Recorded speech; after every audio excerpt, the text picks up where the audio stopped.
The for sale sign swung gently in the Montana breeze as I signed the final documents. 43 years of memories sold in a single pen stroke. "You sure about this, Lillian?"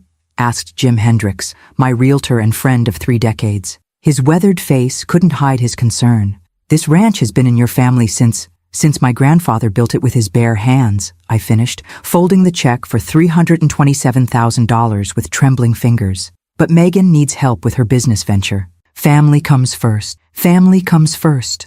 The mantra my late husband Richard had repeated throughout our marriage, the philosophy that had guided my every decision since his passing 8 years ago. Outside, Shadow, my aging border collie, waited patiently in my '98 Ford pickup. He'd be coming with me to the small apartment I'd rented near Seattle, 2 hours from Megan, Brian, and my twin grandchildren, instead of the 10-hour drive that had kept us apart for too long. "Those grandkids are lucky to have you," Jim said, handing me a copy of the sale documents. "Moving across states at your age just to be closer." At 68, I wasn't ancient, but I understood his meaning. Leaving behind my support network, my church community, the neighbors who checked on me during winter storms, it wasn't a small sacrifice. But the thought of seeing 7-year-old Emma and Ethan regularly, instead of just on video calls, made it worthwhile. That evening, I sat on the porch swing one last time, Shadow at my feet. The sunset painted the distant mountains in shades of purple and gold, a farewell performance I committed to memory. "We're doing the right thing," I told Shadow, scratching behind his ears. "Megan and Brian have a vision for that artisan coffee shop. They just needed capital." I'd never understood the appeal of $7 lattes, but Seattle was different from rural Montana. "And we'll be close enough to attend school plays and soccer games." 2 weeks later, after transferring $275,000 to Megan's business account, I handed over my house keys to the new owners, a young couple with 3 children who looked at the sprawling ranch house with the same dreams Richard and I had once shared.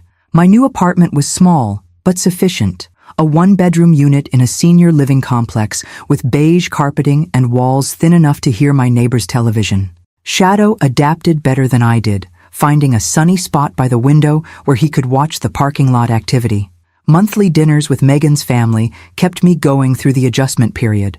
The twins seemed to grow inches between visits, though Megan and Brian were often distracted, checking phones and speaking in hurried whispers about supplier issues and customer counts. "The coffee shop is just more demanding than we expected," Megan explained when I asked if everything was all right. "Seattle's market is competitive. Is my investment helping?" I asked carefully. "Of course, Mom," she replied quickly. "We couldn't have done this without you. We're just in the challenging early phase."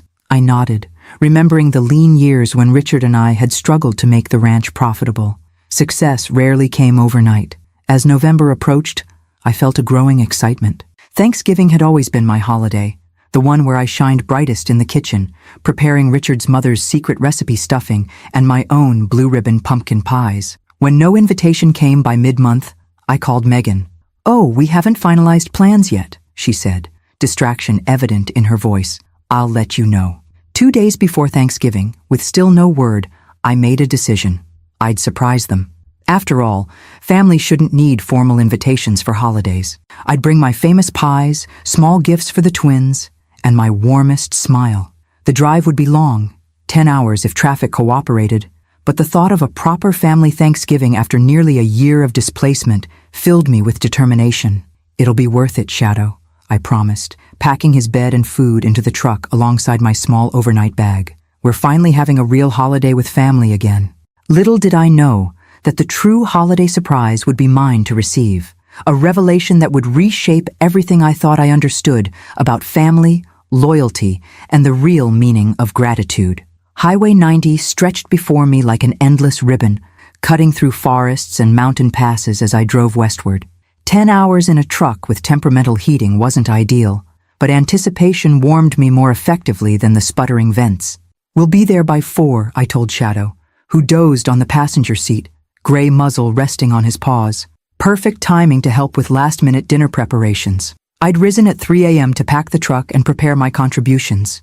2 pumpkin pies made from scratch, cranberry sauce with orange zest, the way Megan had loved as a child, and my special yeast rolls that required 3 separate risings. Each recipe carried family history, connections to holidays when Richard was alive, and Megan still looked at me with admiration instead of distracted tolerance. The miles passed with memories as my companions. The Christmas when 6-year-old Megan had received her first pony. Richard teaching her to drive in this very truck, his patience outlasting her teenage frustration. Her wedding day, when she'd looked so beautiful that my heart had nearly burst with pride. The twins' birth, when I'd spent 2 weeks at their Seattle home, cooking and cleaning while Megan recovered. When had things changed? When had I transitioned from essential mother to occasional accessory in her life? At a gas station near Spokane, I called to check in, but the call went to voicemail. "Just wanted to let you know I'm thinking about you," I said, keeping my surprise intact. "Happy Thanksgiving." Back on the road, doubt crept in. Perhaps I should have been more direct, asked explicitly about the holiday plans, but the thought of potential rejection had kept me vague. This way, I could pretend the surprise was my plan all along. Late afternoon traffic slowed my approach to Seattle, adding an extra hour to the journey. My back ached from the truck's worn seat, and even Shadow seemed restless, pacing the small space and whining occasionally. "Almost there, boy," I assured him. Almost home.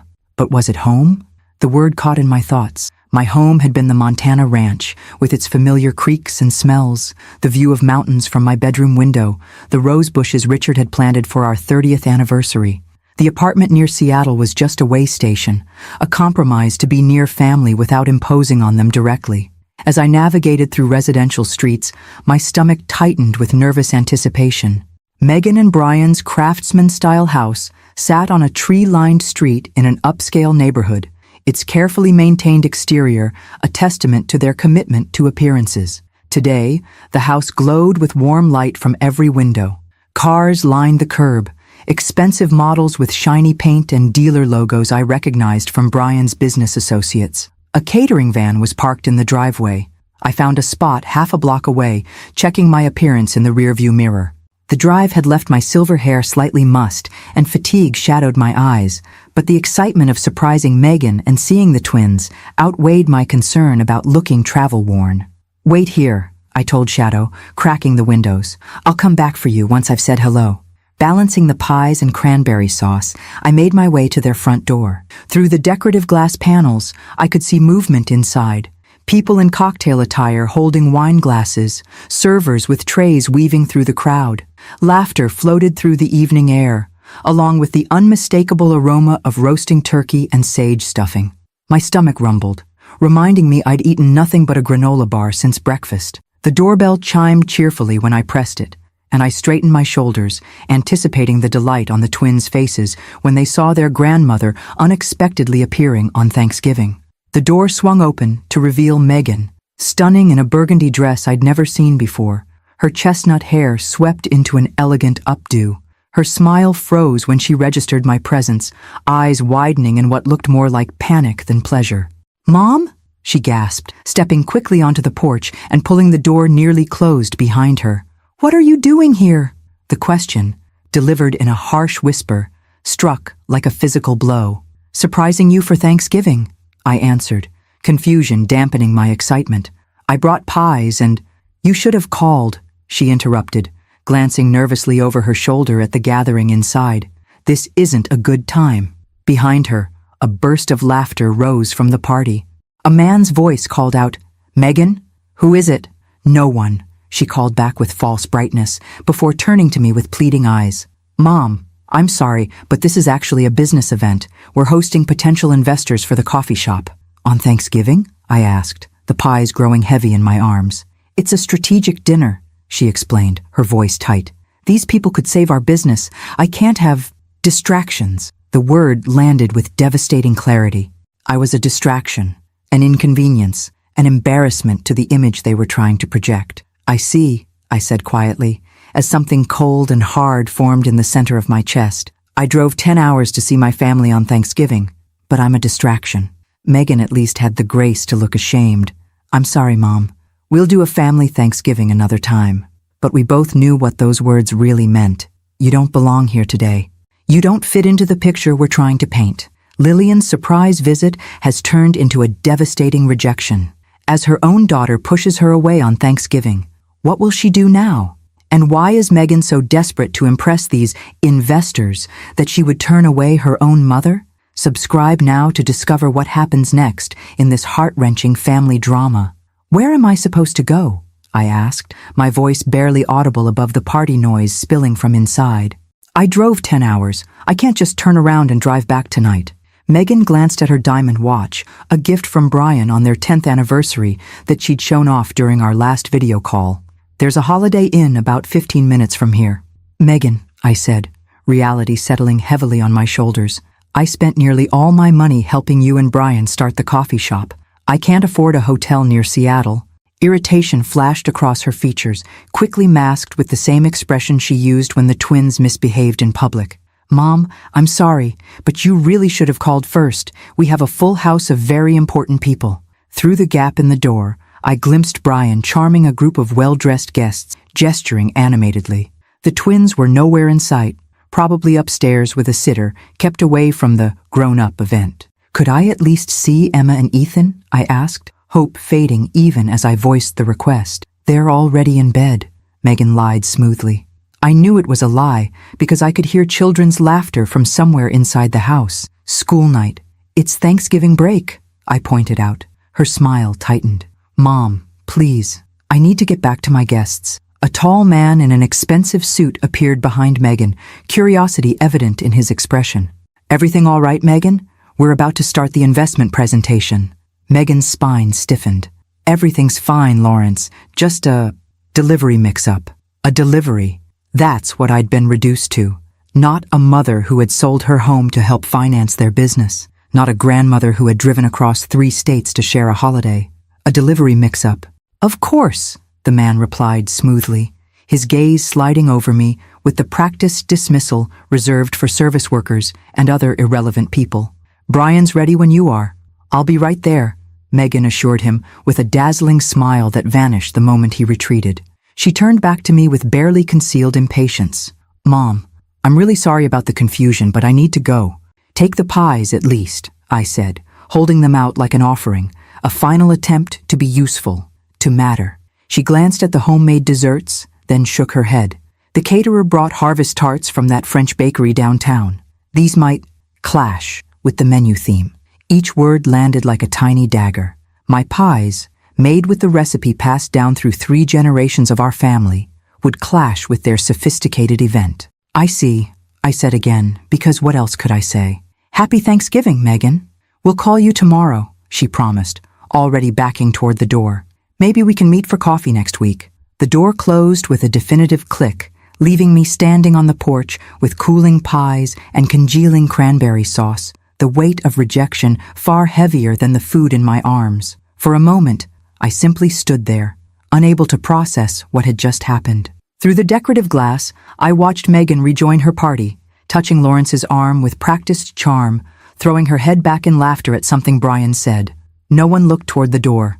No one wondered about the older woman left standing in the November chill.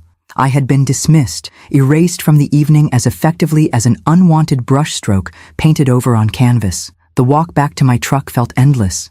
Shadow greeted me with a concerned whine, his warm tongue licking my hand as I placed the rejected food on the passenger seat. Change of plans, I told him, my voice breaking on the last word. We're not staying after all. Tears blurred the streetlights as I drove aimlessly away from Megan's house, with no destination in mind beyond away. The bright homes I passed held families gathering around tables, sharing meals and memories, engaged in the simple act of being together on a day dedicated to gratitude. What was I grateful for? The question echoed as I drove, finding no immediate answer. Not my daughter, who had dismissed me like an inconvenient delivery. Not my home, which I had sold to help ungrateful children. Not my future, which stretched before me empty of purpose. When the tears made driving dangerous, I pulled into a supermarket parking lot, choosing a far corner away from the few cars belonging to employees working the holiday. The store was closed, its darkened windows reflecting my truck's headlights before I switched them off. The silence felt absolute. Even Shadow seemed to understand the gravity of the moment, pressing his warm body against my side as I finally allowed myself to weep, for the ranch I'd loved, for the daughter I'd lost somewhere along the way, for the holiday traditions that had died with Richard and would never be resurrected. What do we do now?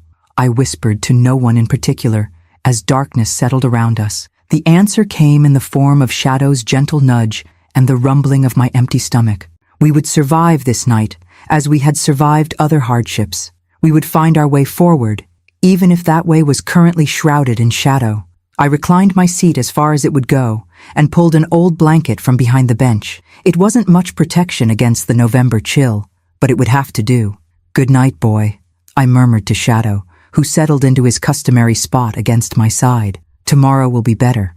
But as I drifted into uneasy sleep, I wondered if I still believed my own reassurances, or if they had become merely habit, empty words spoken against the growing certainty that I had sacrificed everything for people who valued me not at all. Cold seeped through the truck's metal frame, despite the blanket wrapped tightly around my shoulders. November in Seattle brought a damp chill that penetrated deeper than Montana's dry cold, settling into bones and spirit with equal persistence. Shadow's warm body pressed against mine provided some comfort, his steady breathing a reminder that I wasn't entirely alone in this parking lot exile. Every passing headlight caused my heart to jump, a reflexive hope that somehow Megan had come looking for me, had realized the cruelty of her dismissal. But each car passed without slowing, and eventually, the parking lot fell into complete darkness, save for the distant security lights casting long shadows across the asphalt. Sleep came in fitful bursts, interrupted by discomfort and intrusive thoughts. How had my relationship with Megan deteriorated to this point? When had I transformed from beloved mother to embarrassing inconvenience? Richard would have known what to do.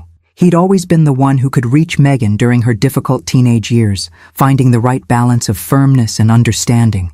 I had been the soft touch, the one who baked cookies after school and tended scraped knees with kisses and bandages. "We raised her better than this," I whispered to Richard's memory, rubbing circulation back into my stiffening fingers. Where did we go wrong? My phone screen illuminated the truck cab as I checked the time. 1:23 a.m. A notification showed a missed call from my neighbor in Montana, Martha Jennings, but no messages from Megan. Not that I expected any. She was likely still entertaining her important guests, pouring expensive wine and pretending that nothing uncomfortable had happened earlier. I scrolled through photos to distract myself from the cold and hunger.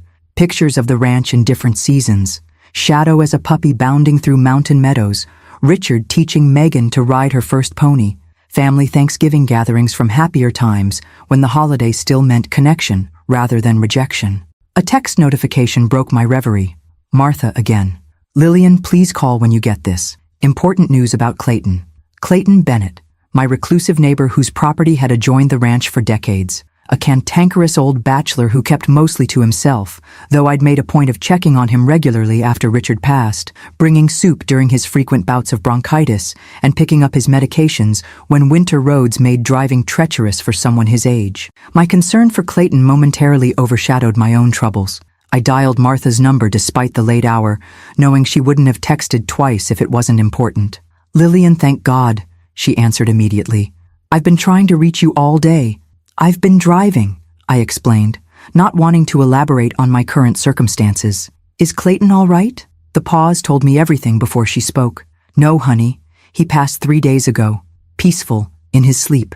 A wave of sadness washed over me.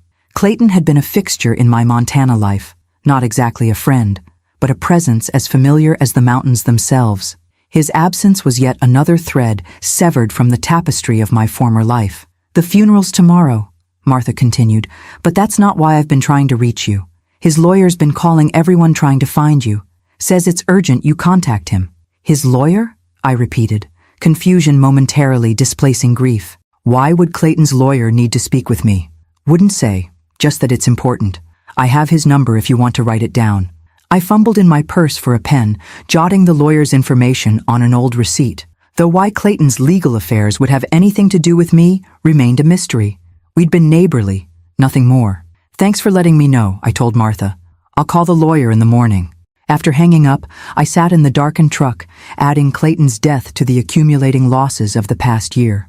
The ranch, my sense of purpose, my place in my daughter's life, and now a neighbor who, despite his gruff exterior, had been one of the few remaining connections to my life in Montana. Shadow stirred beside me, whimpering softly in his sleep, chasing dream rabbits, or perhaps sensing my distress. I stroked his graying fur, finding comfort in the simple, uncomplicated love of a dog who had never once found me inconvenient or embarrassing. "Just you and me now, old boy," I whispered. Outside, a late-night rain began to patter against the windshield, transforming the parking lot into a glistening black mirror that reflected the empty sky. No stars visible tonight, just darkness and the occasional distant rumble of traffic on the highway. I rearranged the blanket, trying to find a position that would allow some sleep despite the cold seeping into my joints. Tomorrow would bring practical concerns, finding an affordable place to wash up, stretching my dwindling funds until I could figure out next steps, calling Clayton's mysterious lawyer. But tonight, in this liminal space between one life and whatever came next, I allowed myself to fully feel the magnitude of what had happened. My own daughter had turned me away on Thanksgiving, had chosen appearances over compassion, status over family. The realization brought fresh tears, silent ones that tracked down my cheeks as the rain tracked down the windshield, parallel paths of water, marking passages of loss. Eventually, exhaustion overcame discomfort, and I drifted into uneasy sleep to the rhythm of falling rain and Shadow's gentle snoring. My last conscious thought was a question that had no immediate answer.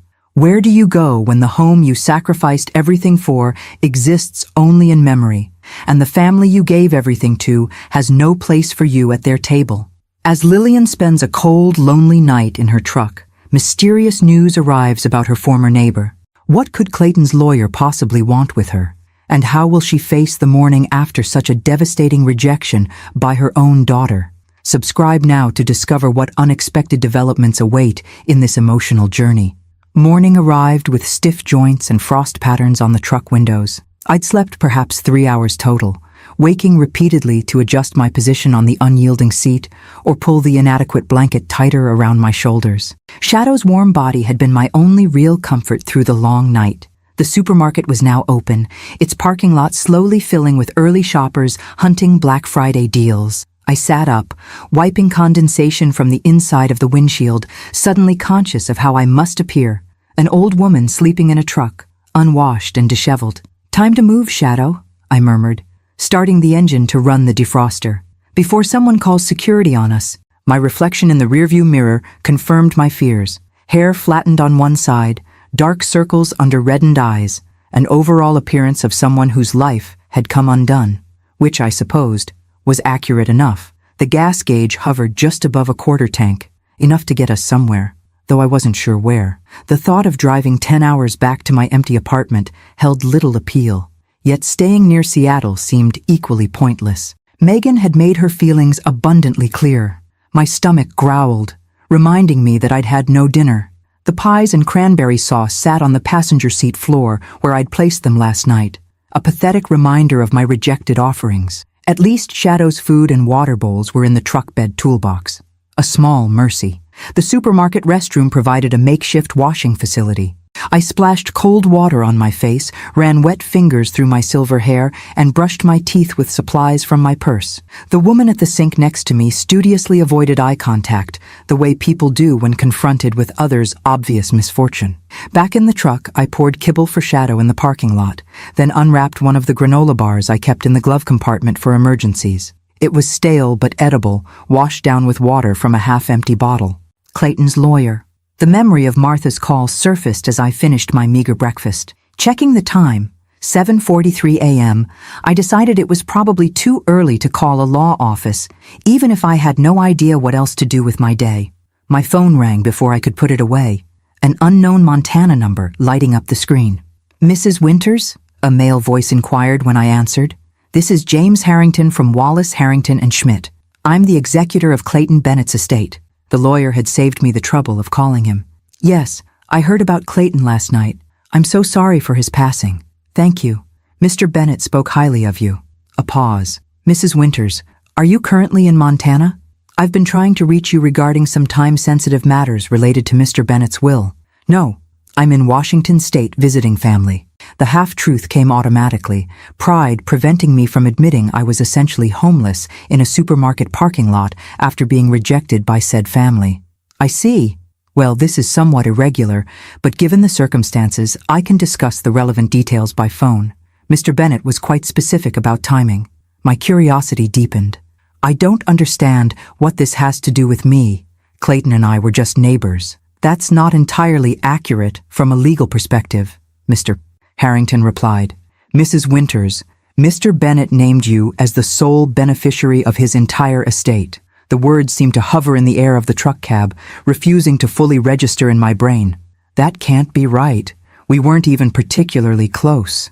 On the contrary, Mr. Bennett's instructions were quite clear. He amended his will 6 months ago, specifically naming you, Lillian Margaret Winters, as his sole heir.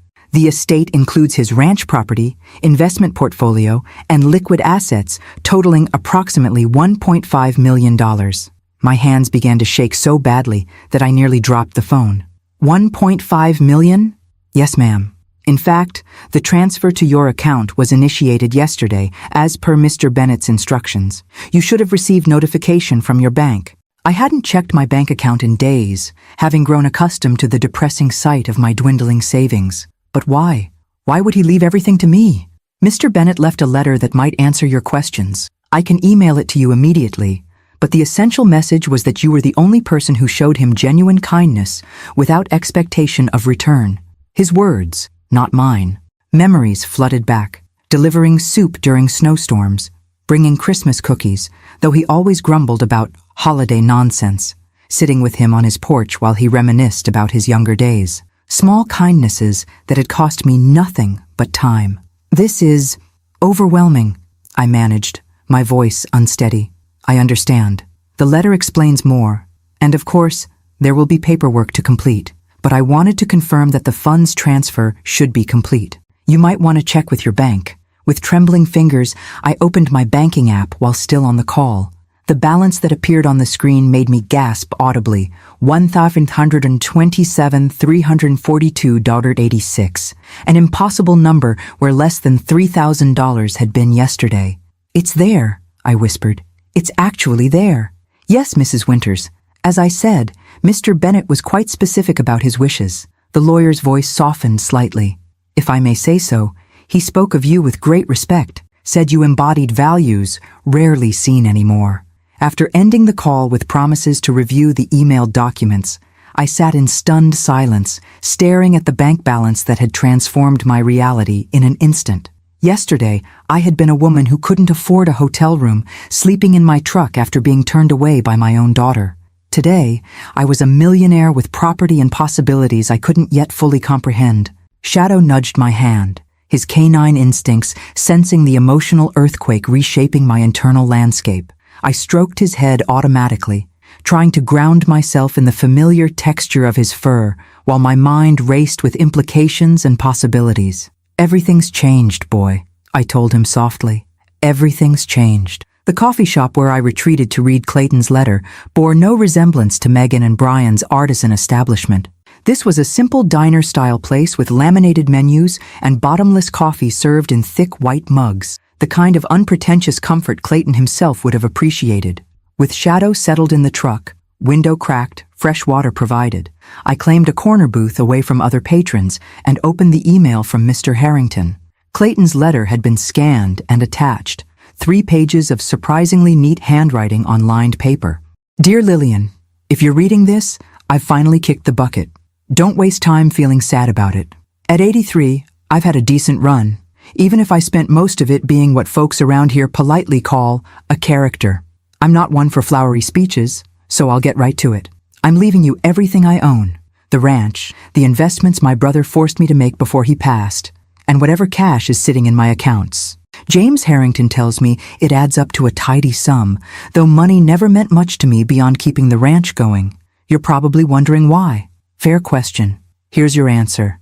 In 40 years as neighbors, you're the only person who ever showed me kindness without wanting something in return. A lump formed in my throat as I paused to sip my coffee. Clayton had always maintained a gruff exterior, rebuffing most attempts at friendship with suspicious scowls and monosyllabic responses. Yet beneath that prickly surface had apparently been careful observation and deep appreciation. Remember that blizzard in '09 when the power was out for 9 days? You and Richard checked on me twice daily, brought hot food, made sure my generator was fueled. When Richard passed, and half the county showed up with casseroles for you, then disappeared once the funeral was over, I noticed how you still found time to bring me soup when my bronchitis acted up. Small things, maybe. But they showed your character. This world's full of people who are kind when it's convenient or when others are watching. You're kind when it's difficult and when no one would notice if you weren't. I've watched how your daughter treats you. Visits getting shorter and less frequent. Phone calls where she's clearly doing something else while talking to you. That business about the fancy coffee shop where your money was welcome, but your opinions weren't. My hands trembled slightly. I hadn't realized Clayton had been paying such close attention to my life, my relationships. Had my dynamic with Megan been so obviously deteriorating that even my reclusive neighbor had noticed? Don't look surprised. Small towns run on observation and gossip, and I've had plenty of time for both. The point is, you deserve better than being treated like an ATM with inconvenient emotions attached. You deserve to live your remaining years with dignity and purpose, not watching your savings dwindle while waiting for crumbs of attention from people who don't appreciate you. So here's what I propose from beyond the grave.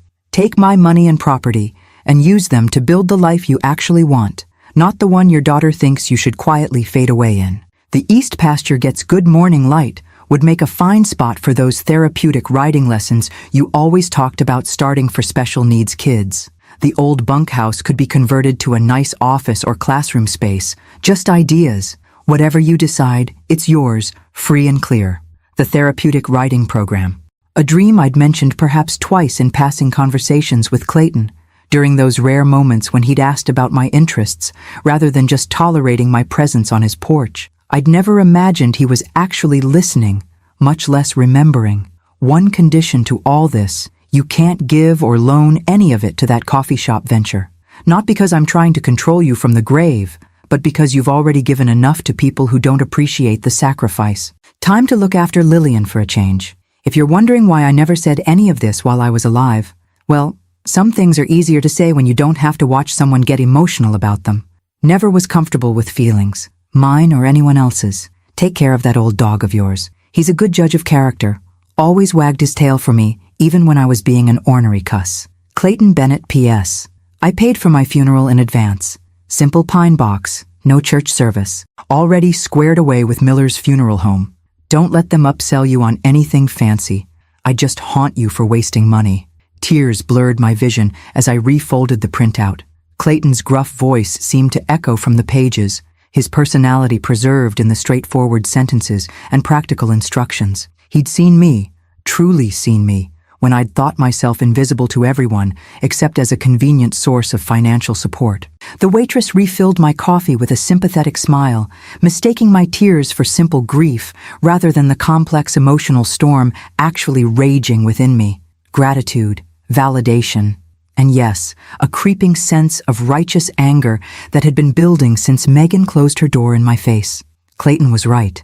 I had allowed myself to be used, had sold my beloved ranch to finance my daughter's business, while she simultaneously pushed me further from her life. I had accepted the dwindling phone calls, the distracted conversations, the clear message that I was an obligation rather than a valued parent. No more. With sudden clarity, I knew exactly what I needed to do next. The ranch, Clayton's ranch, now my ranch, was calling me home.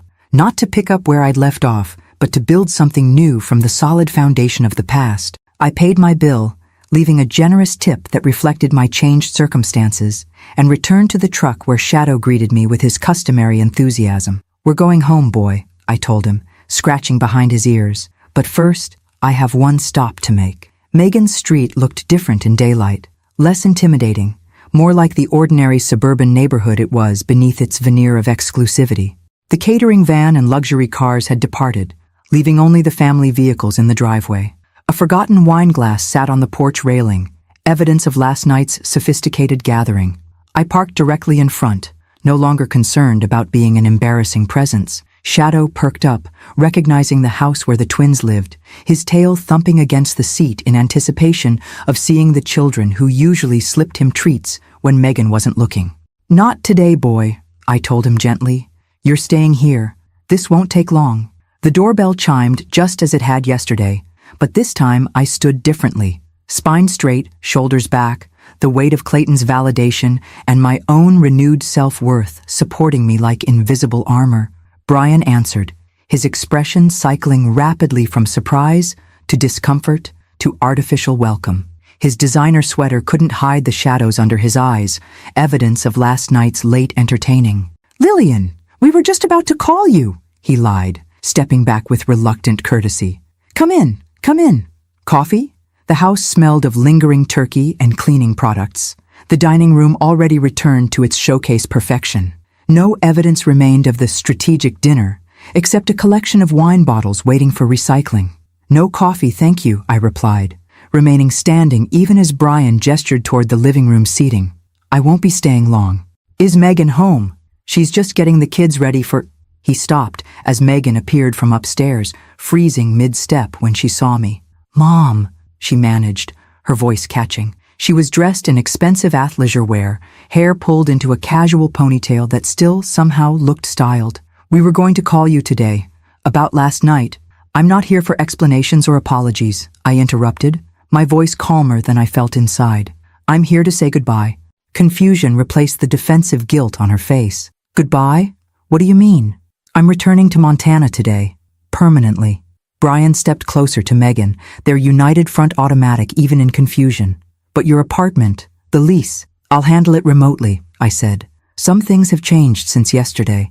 Megan's eyes narrowed with the perceptive calculation that had served her well in business, if not in personal relationships. "What things?" "My neighbor Clayton Bennett passed away. He left me his ranch and considerable assets." I delivered this information without embellishment, watching their reactions carefully. The shift was immediate and transparent, surprise giving way to rapid recalculation. Brian recovered first, his salesman's smile emerging with practiced ease. "That's wonderful news, Lillian. What an unexpected blessing." "Isn't it?" I agreed pleasantly. Apparently kindness yields returns that strategic networking doesn't. The barb landed precisely as intended. Megan flinched visibly before recovering. "Mom, about last night. The timing was just awful, and those investors were so important. Investors who couldn't help after all, from what I gather." I glanced meaningfully at the tension evident in both their postures. Brian's smile faltered. "What do you mean?" "Small towns run on observation and gossip," I quoted from Clayton's letter. "Word travels about struggling businesses seeking rescue funding, even across state lines." Megan's composure cracked first. "The coffee shop is having some cash flow issues. Nothing serious, just startup challenges. If we could just access more of my money?" I finished for her. "That's not going to happen." "Mom, please." Megan stepped forward, her voice taking on the cajoling tone she'd used as a teenager when asking for expensive jeans or extended curfews. "We're family. Of course, last night was handled badly, but you can't hold that against us when our business is at stake." "Family," I repeated, the words sitting heavily between us.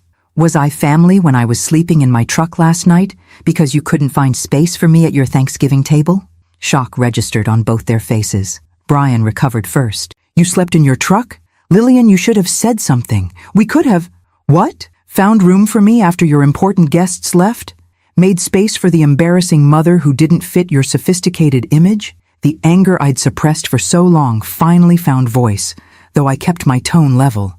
"I sold my home, our family ranch, to help finance your business venture. I gave you everything I had, and you couldn't even let me use your guest bathroom." Megan's eyes filled with tears that I might once have responded to with immediate forgiveness. "Mom, I'm sorry. We were desperate. The business is failing. Brian made some investments that didn't—" "Stop." I held up my hand. "I'm not interested in the details. Whatever financial hole you've dug yourselves into, you'll need to climb out without my help." "But you just said you inherited money," Brian protested, the calculation so transparent it was almost pitiful. "Surely as family." "Clayton left one condition with his bequest," I cut in, "that none of it goes to your coffee shop. He observed how you treated me even from a distance, and he made his judgment accordingly."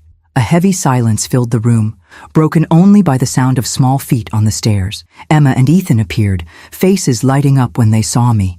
"Grandma!" they chorused, rushing toward me with genuine delight that pierced straight through my armor of righteous anger. I knelt to embrace them, breathing in the sweet childhood scent of shampoo and maple syrup. "Hello, my loves. We didn't know you were coming for Thanksgiving," Emma said, her small face serious. "Mom said you were too busy." The simple statement hung in the air like an indictment. I met Megan's eyes over the children's heads, seeing the flush of shame that confirmed Emma's innocent revelation of yet another lie. "I'm afraid I can't stay today," I told the twins, smoothing Ethan's cowlick with practiced affection. "I'm heading back to Montana, but I'd like very much if you could come visit me there soon. I have a ranch now, with horses and lots of space to play." "Real horses?" Ethan's eyes widened with excitement. "Real horses," I confirmed. "And a very special dog who's waiting in my truck, missing you terribly." Their excitement was palpable as they begged to see Shadow. With a pointed look at Megan that dared her to object, I led the twins outside for a brief, joyful reunion with my faithful companion. When the children reluctantly returned inside at their mother's insistence, I stood by my truck, suddenly exhausted by the emotional confrontation, yet lighter somehow, unburdened by pretense. "The twins are welcome anytime," I told Megan, who hovered uncertainly on the porch. "That door remains open, regardless of everything else." She nodded, tears now flowing freely. "Mom, I really am sorry." "I know," I said, and meant it. "But sometimes sorry isn't enough to undo the harm that's been done. Sometimes it's just the beginning of learning to do better." As I drove away, the rearview mirror framed a tableau of my daughter, standing small and uncertain on her perfect porch, watching as I left her to face the consequences of her choices without the safety net I'd always provided. It hurt. Of course it hurt. But beneath the pain lay something stronger, the certainty that I was finally steering my own course after years of navigating around others' expectations and needs. Montana was calling me home. The Welcome to Montana sign appeared as the afternoon sun began its descent toward distant mountains. I'd been driving for nearly 8 hours, stopping only for necessities and to let Shadow stretch his legs at rest areas along the interstate. The journey that had felt so heavy with anticipation 2 days earlier now carried a different energy. Not excitement exactly, but purpose, a sense of returning to a place where I belonged on my own terms. My phone had chimed several times throughout the day with texts and calls from Megan, each increasingly desperate in tone. I'd let them go to voicemail, not yet ready for another conversation laden with apologies that felt more connected to my newfound wealth than genuine remorse. There would be time for reconciliation later, if the seeds were there to nurture. For now, I needed to focus on rebuilding my own foundation. When I turned onto the familiar county road that led toward what had been my home for most of my adult life, emotions swelled unexpectedly. The landscape hadn't changed in the months of my absence. The same rolling hills, the same fence lines marking property boundaries, the same massive cottonwoods along creek beds. But I was seeing it with new eyes, appreciating the beauty I had taken for granted during decades of familiarity. "Almost there, Shadow," I told my faithful companion, who had perked up at the familiar scenery, his nose pressed eagerly against the passenger window. "Almost home." The sun was setting as I turned onto the gravel drive leading to Clayton's ranch. My ranch now, a concept still too new to feel real. The sprawling single-story house came into view, its weathered cedar siding glowing amber in the late light. Smaller than my former home, but solid and well-maintained despite Clayton's age and solitary status. Martha Jennings's pickup was parked in the circular drive, her sturdy figure emerging from the front door as I pulled up beside her. I hadn't called ahead, but news travels fast in small communities, and Martha had clearly anticipated my return. "About time you showed up," she called as I stepped from the truck, her gruff greeting belied by the warmth in her embrace. "Place has been too quiet without you next door." I wasn't next door anymore, I reminded her, returning the hug with equal fervor. "I sold the ranch, remember? And now you own this one. God works in mysterious ways, doesn't he?" Martha stepped back, studying me with the frank assessment of a lifelong friend. "You look like you've been through the ringer, Lil. That daughter of yours give you trouble?" The simple question, asked without pretense or judgment, broke something loose inside me. Standing in Clayton's, my driveway, with the Montana sunset, painting the world in hues of gold and crimson, I found myself telling Martha everything. The rejection at Megan's door, the night spent shivering in my truck, the shocking inheritance and confrontation that followed. Martha listened without interruption, her weathered face registering appropriate outrage and satisfaction at the story's turns. When I finished, she simply nodded and said, "Clayton always did have better judgment than folks gave him credit for. Come on inside, I've got stew keeping warm and the place is all ready for you."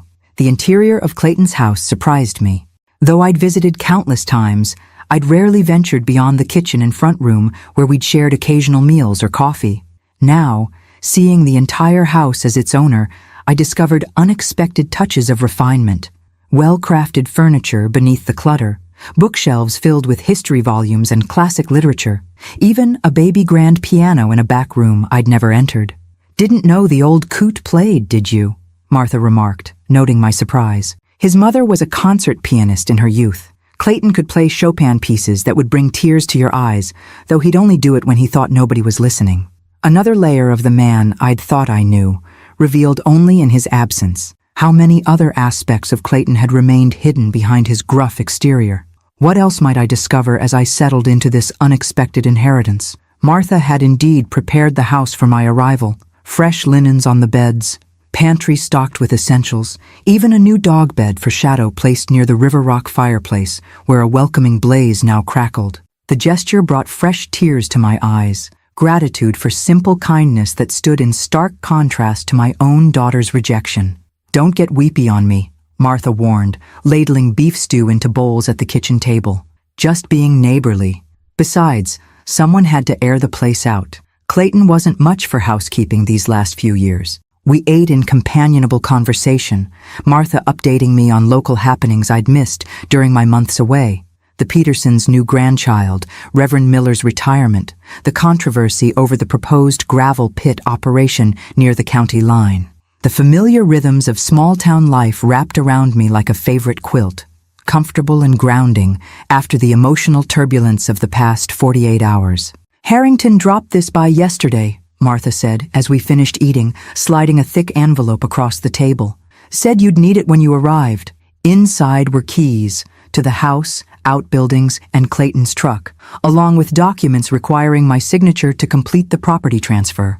A handwritten note from the lawyer explained that he'd handle the paperwork remotely to spare me an immediate trip to town after my long drive. "He thought of everything," I murmured, running my fingers over the ring of keys, physical symbols of the new life that had been unexpectedly gifted to me. "Clayton was thorough," Martha agreed. "Planned this down to the last detail from what I gather. Even had me stock your favorite coffee and those ridiculous bran muffins you pretend are healthy." The observation startled a laugh from me, the first genuine one in what felt like forever.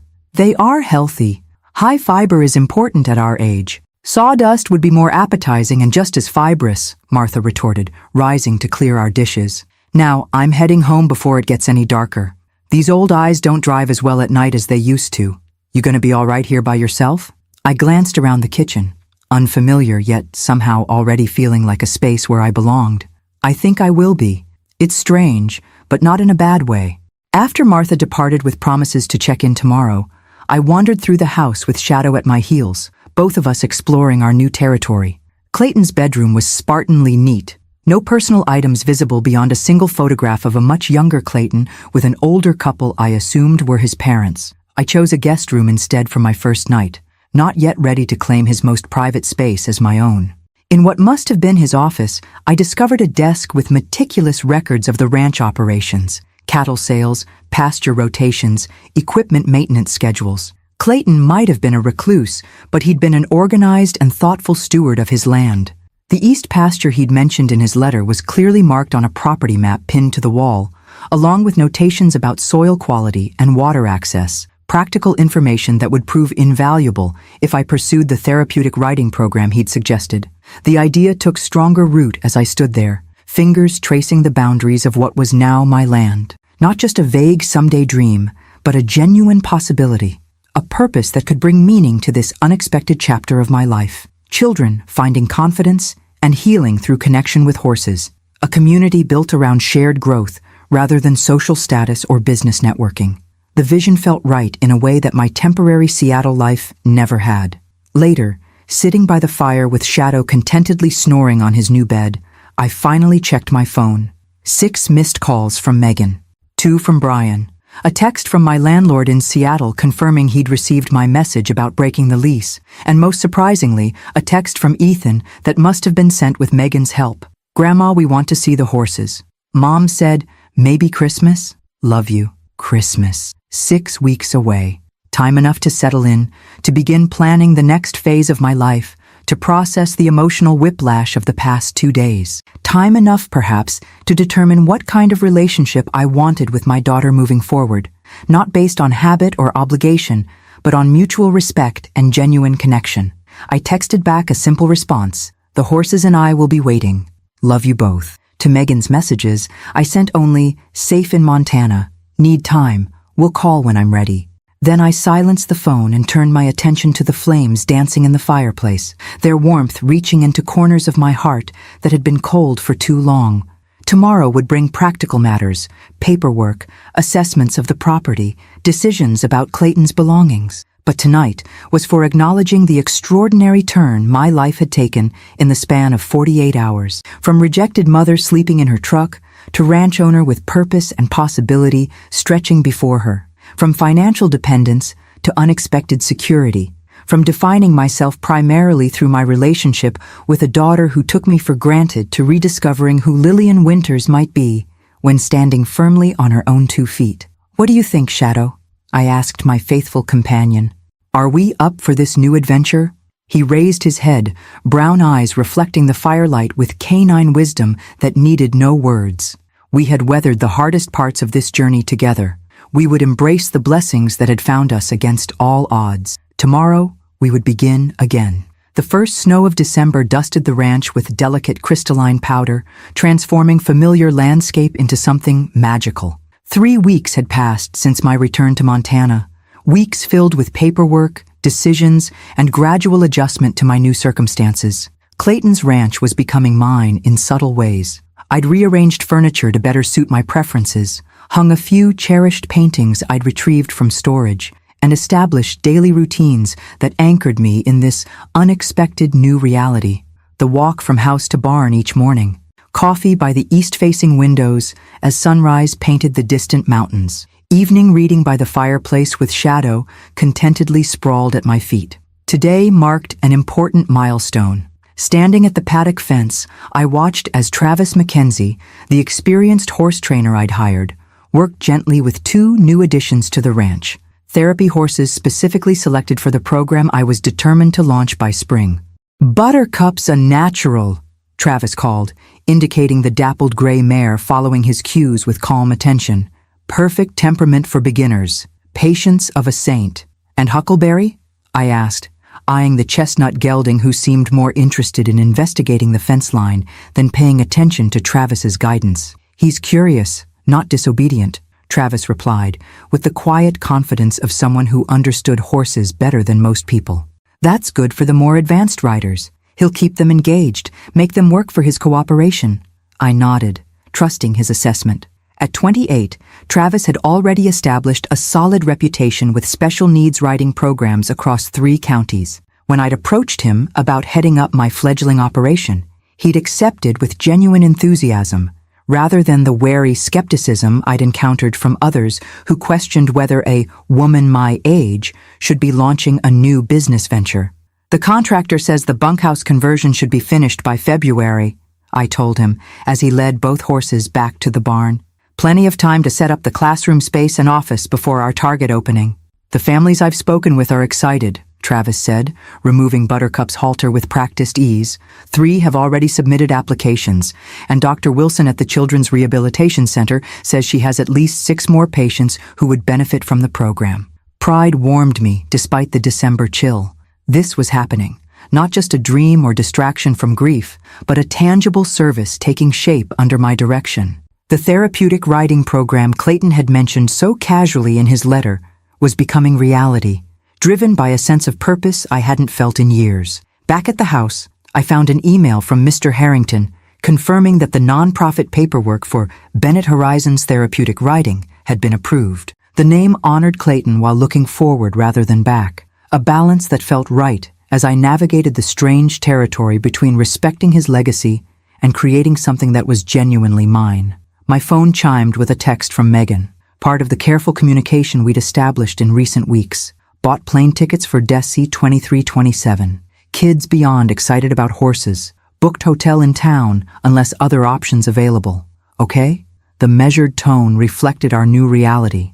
After several difficult conversations following my abrupt departure from Seattle, we'd reached an understanding of sorts. I had been clear about my boundaries. No financial assistance for the failed coffee shop. No pretending that Thanksgiving night hadn't happened. No returning to the previous dynamic where my needs were consistently subordinated to hers. Megan had initially responded with hurt and defensiveness, but reality had gradually penetrated. The coffee shop had closed permanently. She and Brian had downsized to a smaller house to manage their debts. Their marriage was strained by financial stress and recriminations. My inheritance remained firmly off limits as a bailout option. Christmas visit confirmed. Guest rooms here ready for all of you. No hotel necessary unless you prefer the privacy. My response was deliberate, offering hospitality without pushing, making space for them while maintaining appropriate boundaries. The ranch house had 4 bedrooms, plenty of room for everyone without the forced intimacy that might strain our fragile reconciliation. Her reply came quickly. Kids want to stay with you. Brian and I will discuss and confirm. Thank you. Progress, however halting. I set the phone aside and returned to the task that had occupied much of my morning, sorting through Clayton's personal belongings. Though I'd been living in his house for weeks, I'd left his bedroom and office largely untouched, respecting the privacy he'd so valued in life. Today felt right for beginning the process of transition, not erasing Clayton's presence, but making room for my own, alongside the legacy he'd entrusted to me. His closet contained exactly what one might expect from a practical rancher. Well-worn work clothes, a few dress shirts still in dry cleaner plastic, sturdy boots lined up with military precision. I set these aside for donation, keeping only a worn leather jacket that somehow captured Clayton's essence. Weathered but substantial, practical yet dignified. The bedside table held more personal items, reading glasses, a dog-eared Louis L'Amour novel, a small wooden box containing cufflinks, and his father's pocket watch. In the drawer, I discovered a leather journal filled with surprisingly elegant handwriting, daily notations about ranch operations interspersed with occasional philosophical musings about solitude, purpose, and the changing seasons of life. October 17th, just weeks before his death, Clayton had written, "Lawyer came today. Will is updated. Lillian will likely be shocked, maybe even angry at first that I've put this responsibility on her, but she'll understand eventually. Some people are builders by nature. She needs something to build again, not just a life on the margins of her daughter's world. The ranch will give her that. Besides, who better to continue what 3 generations of Bennetts created here? She's more aligned with this land's purpose than any blood relation I could have found. Family isn't always about shared names or DNA. Sometimes it's about shared values." Tears blurred my vision as I carefully closed the journal, overwhelmed by the insight of this supposedly gruff, emotionally distant neighbor. Clayton had seen me more clearly than my own daughter, had recognized a need for purpose I'd barely acknowledged to myself. I placed the journal in the cedar chest at the foot of his bed, alongside other personal items I couldn't bring myself to discard. Photographs, letters, mementos of a life lived largely in solitude, but not, I was discovering, without deep thought and careful observation. The office yielded more practical treasures, detailed maps of the property showing water sources and fence lines, meticulous financial records, contact information for local suppliers and service providers who had worked with the ranch for decades. Clayton's organizational systems were intuitive and thorough, making the transition to my management far smoother than I'd anticipated. In the bottom drawer of his desk, I discovered a folder labeled simply, Ideas. Inside were magazine clippings and printed articles about therapeutic riding programs across the country, some dating back nearly a decade. Detailed notes in Clayton's handwriting analyzed different operational models, facility requirements, and potential community partnerships. The revelation struck me with physical force. This wasn't just a passing suggestion in his letter. Clayton had been researching therapeutic riding programs for years, quietly collecting information about something he knew would interest me based on occasional comments I'd made during our neighborly interactions. Had he been planning this bequest long before formalizing it? Had he seen potential in me that I'd stopped seeing in myself after decades of focusing primarily on others' needs and ambitions? A knock at the front door interrupted my reflections. Martha stood on the porch with a foil-covered dish and knowing smile. Figured you'd be busy with those new horses Travis brought in. Casserole seemed easier than you having to think about dinner. I welcomed her inside, grateful not just for the food, but for the comfortable companionship she provided. Martha had become a daily presence at the ranch, offering practical assistance and no-nonsense encouragement as I navigated my new circumstances. "You've been busy," she observed, noting the boxes of Clayton's clothes labeled for donation.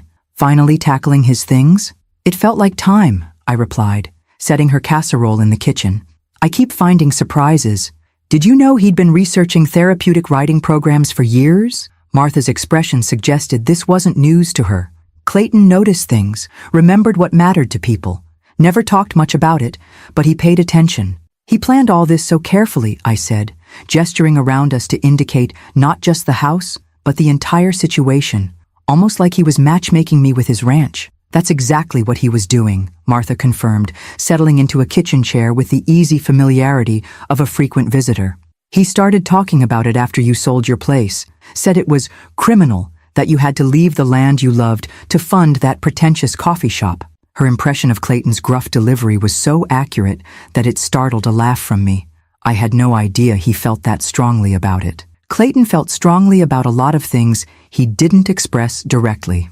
Martha accepted the coffee I offered, but he believed in stewardship of land, animals, community. He saw that same quality in you, said you were the only Winters with sense enough to recognize what actually matters. The assessment warmed me, even as it highlighted how completely Clayton had seen through the family dynamics I'd tried to manage with private dignity. He had recognized the pattern of my relationship with Megan long before I'd been willing to acknowledge its imbalance. "The children are coming for Christmas," I told Martha, changing the subject to more immediate matters. "Megan and Brian too, though I'm not sure if they'll stay here or in town." "Family's complicated," Martha observed, with the wisdom of someone who had navigated her own share of difficult relationships. "But those grandchildren deserve to know their grandmother, and this place deserves children's laughter again." As evening settled over the ranch, I stood on the back porch, watching the last light fade from snow-dusted fields. The barn where Buttercup and Huckleberry now resided, the bunkhouse being transformed into classroom and office space, the east pasture where riders would eventually guide their mounts through therapeutic exercises. Clayton had been right. I needed something to build, something meaningful that extended beyond myself, yet reflected my values and abilities. Not just a place on the periphery of my daughter's life, but a purpose that would create ripples of positive impact long after I was gone. The Bennett Ranch, my ranch now, offered exactly that opportunity. Not a retreat from life's disappointments, but a platform for creating something valuable and lasting. Christmas would bring its own challenges, navigating the fragile new boundaries with Megan, balancing the children's excitement with their parents' discomfort, establishing holiday traditions that honored both past and present. But standing there in the Montana twilight, I felt prepared for whatever came next. No longer the woman who had slept in her truck after being turned away from her daughter's Thanksgiving table, but someone who had reclaimed her strength, her purpose, and her right to shape her remaining years with intention rather than accommodation. Clayton's final gift hadn't been just land and money. It had been permission to become fully myself again.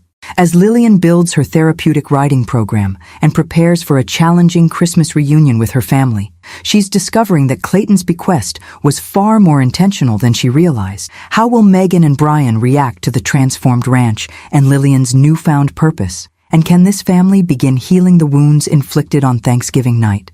Subscribe now for the final chapter in this powerful story of betrayal, redemption, and second chances. Christmas Eve transformed the ranch house with subtle magic. Pine garlands draped across the stone mantel, twinkling lights reflected in window glass, the scent of cinnamon and apples wafting from the kitchen where I'd spent the morning baking.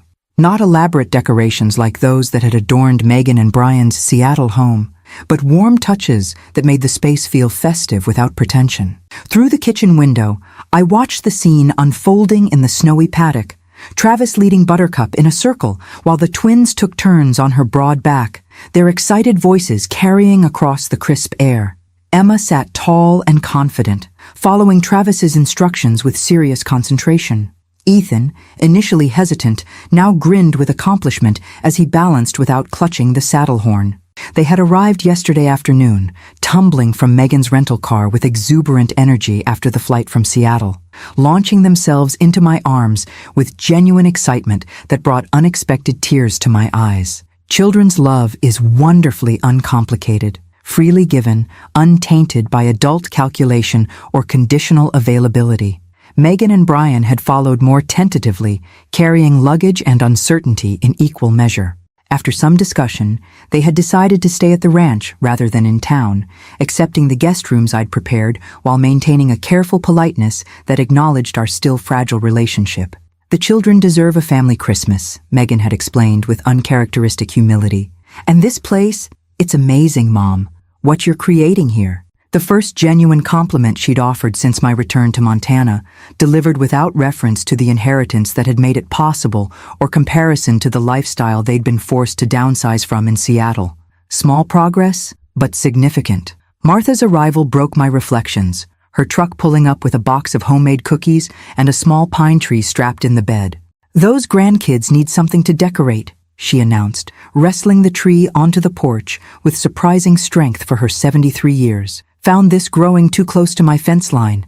Needed to come down anyway." The thoughtfulness of her gesture touched me deeply. I'd been so focused on preparing bedrooms and planning meals that I'd overlooked the children's potential desire for traditional Christmas activities like tree decorating. "You're a lifesaver," I told her, helping maneuver the tree into the living room. "I don't even know where Clayton kept decorations, if he had any." "Second shelf in the garage storage, behind the paint cans," Martha replied without hesitation. Man was organized to a fault, probably labeled and indexed his sock drawer. She wasn't wrong. I found the decorations exactly where she'd indicated, dusty boxes marked Christmas in Clayton's precise handwriting. Inside were vintage ornaments, glass balls in faded colors, hand-carved wooden figures, strands of lights that would need testing before use. Nothing matched or coordinated, but each piece carried history and character lacking in the color-themed designer trees that had graced Megan's home in previous years. By the time the twins returned from their riding lesson, pink-cheeked and bubbling with excitement, the tree stood ready in the living room corner awaiting their creative input. Their delight at the mismatched ornaments and simple white lights confirmed I'd made the right choice in using Clayton's decorations rather than purchasing new, coordinated collections. "Look, Mom," Emma called as she unwrapped a hand-painted ceramic star. "It's so old and special." The genuine appreciation for these humble decorations contrasted sharply with the children's previous Christmases, where everything had been picture-perfect but somehow less meaningful.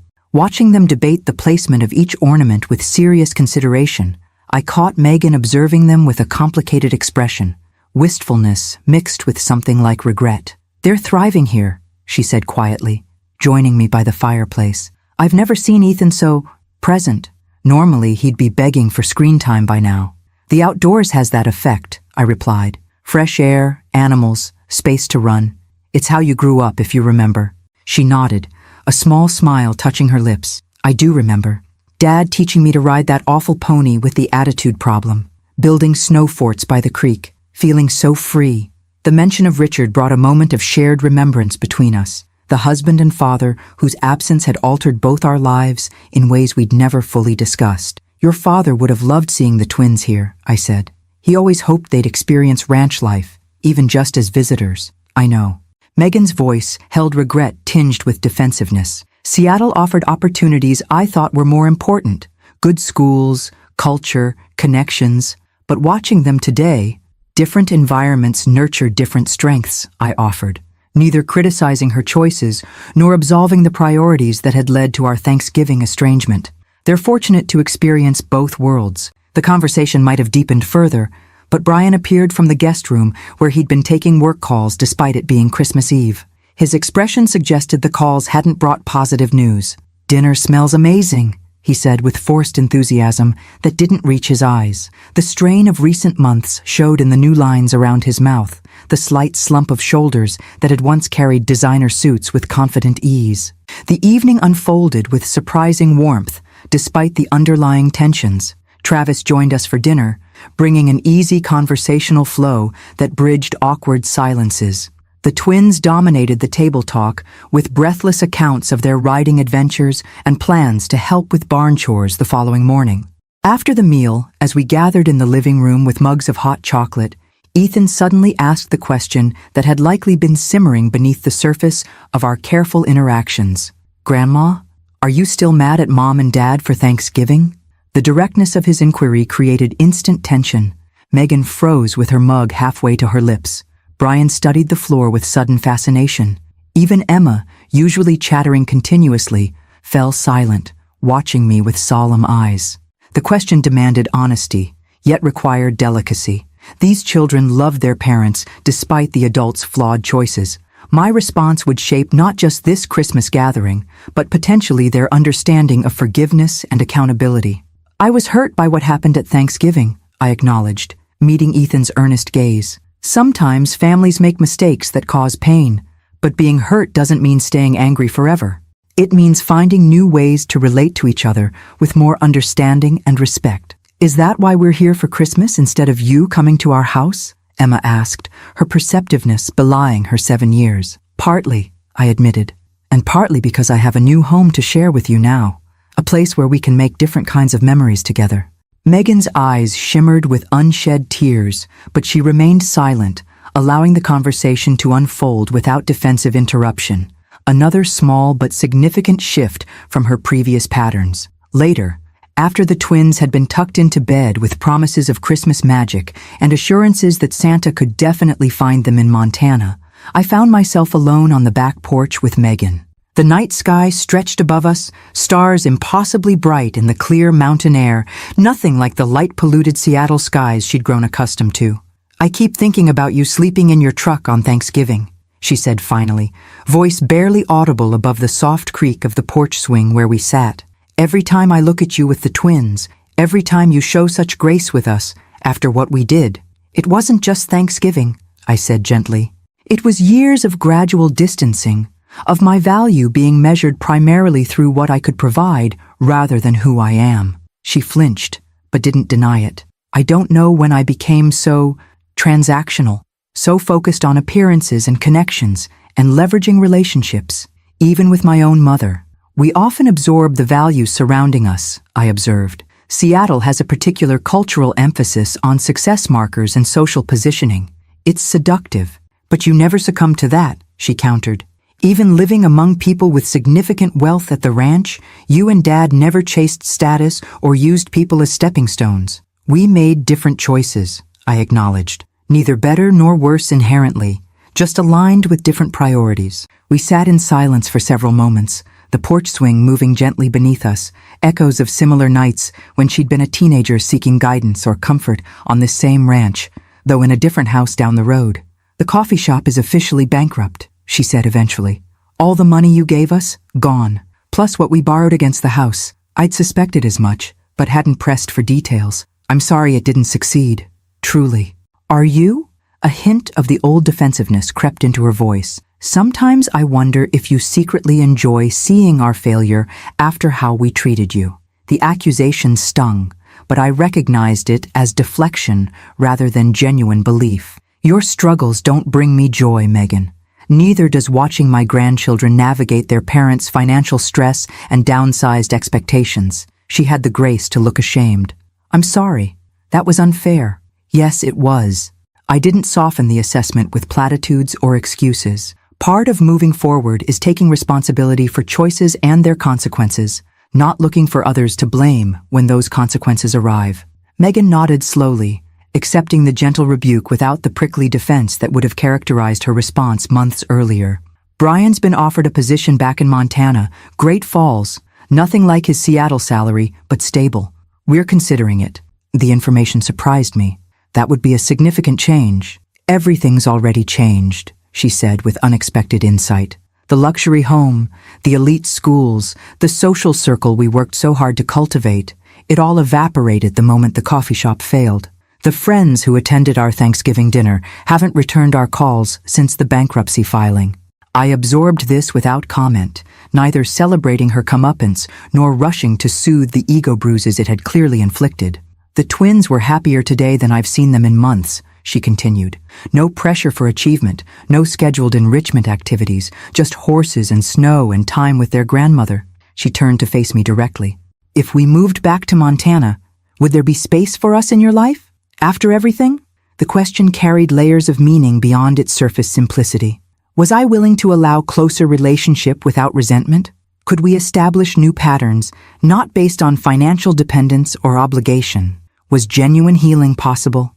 There will always be space for you and the children in my life, I said carefully. But any relationship moving forward needs to be built on mutual respect, not convenience or necessity.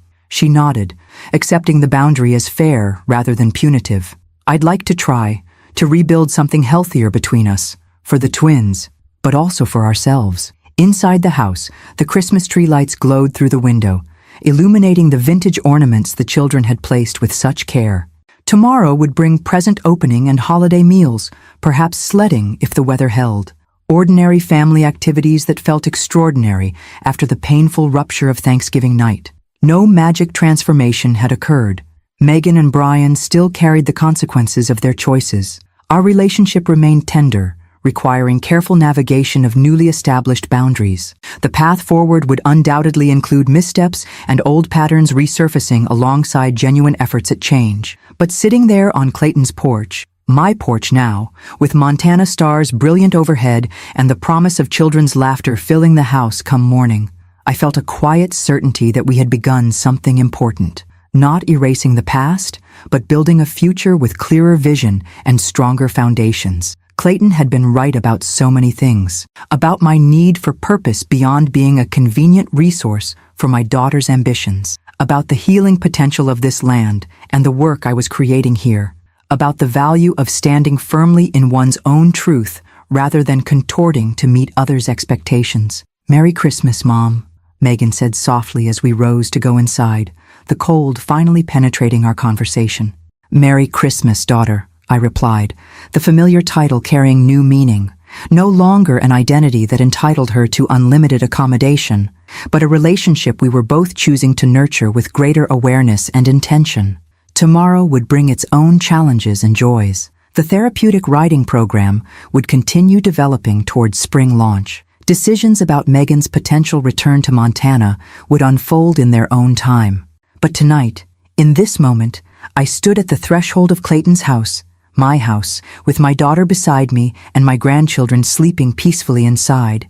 No longer the woman who had slept in her truck after being rejected from Thanksgiving dinner, but someone who had found unexpected strength in that painful moment. Someone who had discovered, in the winter of her life, that new beginnings were still possible, that boundaries could foster healing rather than rejection, that the truest forms of gratitude weren't found in elaborate dinners with strategic guest lists, but in the simple recognition of each person's inherent value, independent of what they might provide or contribute.